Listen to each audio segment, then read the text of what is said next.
Hi, I'm Robin Gale Baker with another Sustainable McLeod gardening tip. This time it's on saving healthy tomato seed. There are two ways to save seed. The easy way is to simply squeeze your tomato out onto some paper towel and leave it to dry. The better way is to ferment your seed. And the reason that fermentation is better is that it removes any viruses and pathogens, and you end up with what we call clean seed. What we need is a clean glass jar with a lid and labelled, a very ripe, healthy tomato, not one with splits or any damage, and some water. So all we do is cut the tomato in half,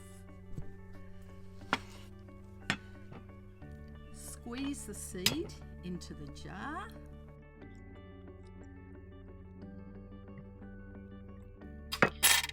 now we're going to pour a centimetre of water over that,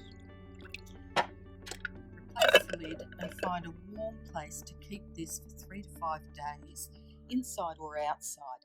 Now, strictly speaking, we don't need a lid, but the reason that I put a lid on is that this mix will create a white mould.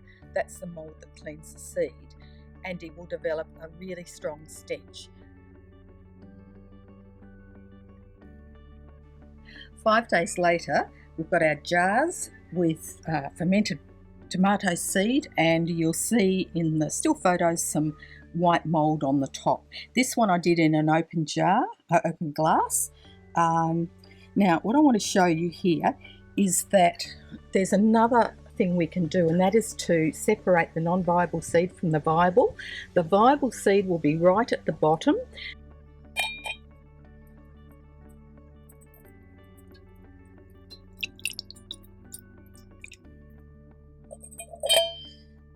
Okay, so the seed in there is not going to be viable.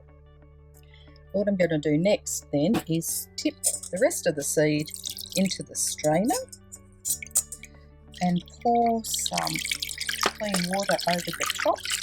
Okay. And then what I'm going to do is I'm going to spread it out on a piece of baking paper. Now I'm just going to spread this out, leave it in a warm, dry, airy place inside because I don't want the paper to blow away.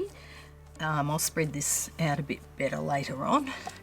And there we are. And when they're dry, completely dry, so that they roll on the paper when you shake the paper, I'll put them into a little seed envelope like this. And the reason that I like to use these envelopes is that if there is any moisture, the brown paper will dry out that moisture, but they're also out of the sun. They're protected from the sun, and as long as I store them in a cool place, they're protected from heat as well.